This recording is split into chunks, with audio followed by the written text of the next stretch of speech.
Thanks for joining me as I travel the world, going from fine dining through to street food and local specialties, all in an effort to find the world's best seafood.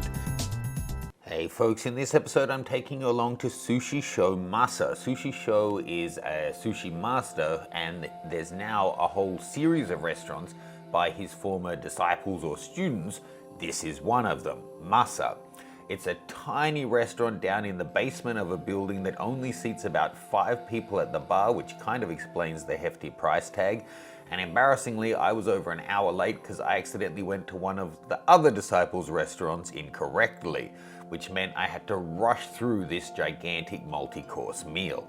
But surprisingly, when I arrived, there was just the one guy next to me from Canada who I had a nice chat with, and later in the evening a couple of businessmen arrived and their second seating was completely full.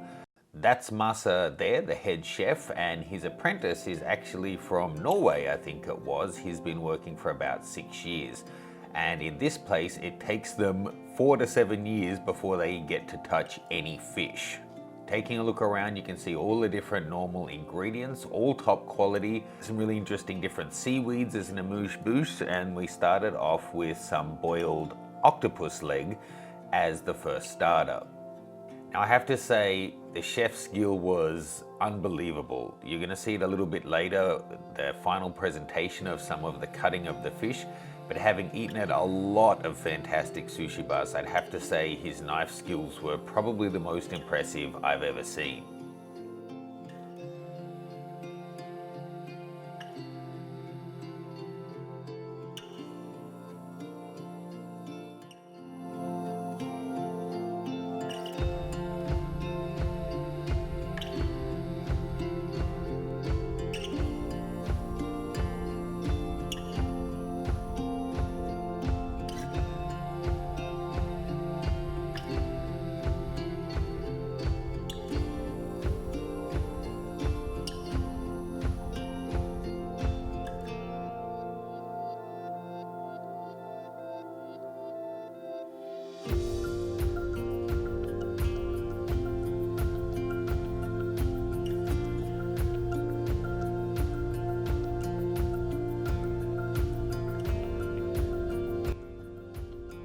The uni was phenomenal, just outstanding. I could have eaten 10 of these. Unfortunately, due to time, I didn't get the opportunity to order seconds of anything.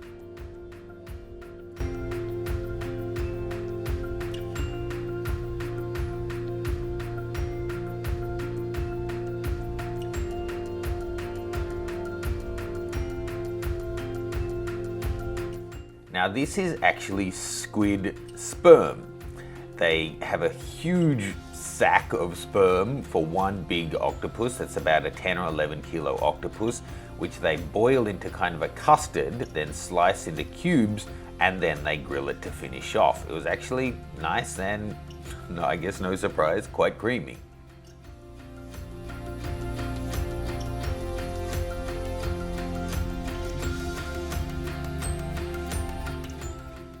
This is more fish sperm. Winter is, after all, the sperm season for fish, as one of the chefs pointed out.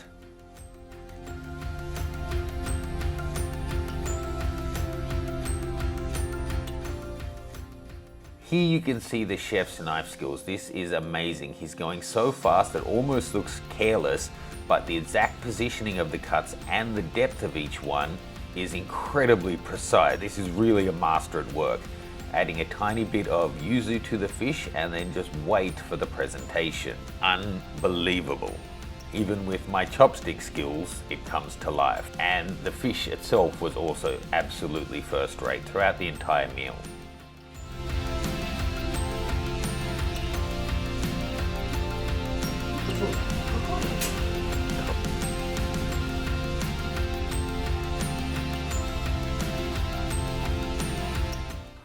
Dish after dish after dish, all perfectly executed. A little rush, but that was totally on me. This should have been about a 3-hour sitting, and I cut it back to 2 because I arrived late.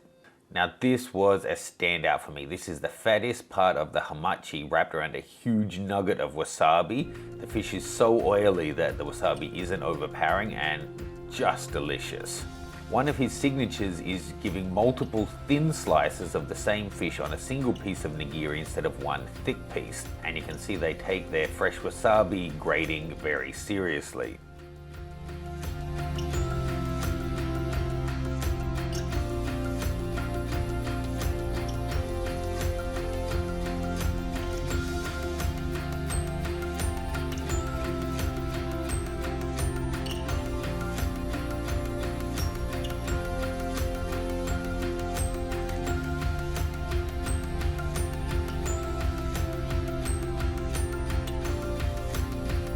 Now, I've never seen this before. This is the fattiest part of the belly of the tuna. Not actually my favorite because I don't love those thick segments of fat. But he actually segments the meat out, throws the fat away, slices the meat into 3 pieces and layers it all onto one piece of sushi. Unbelievable. Shit.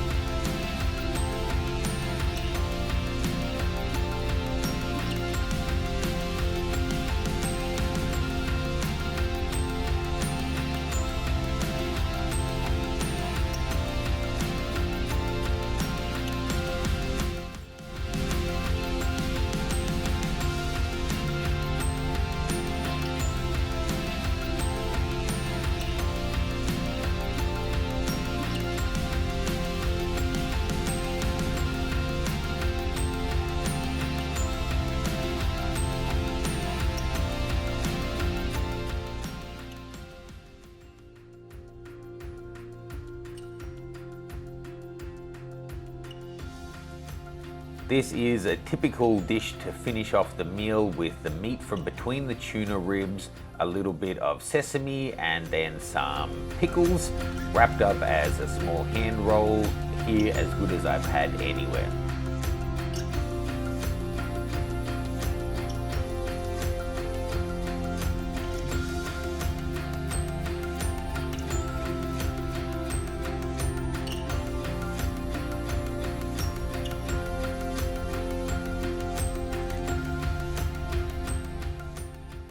But one more dish, some ika, the salmon eggs, just a decadent and delicious way to finish the meal.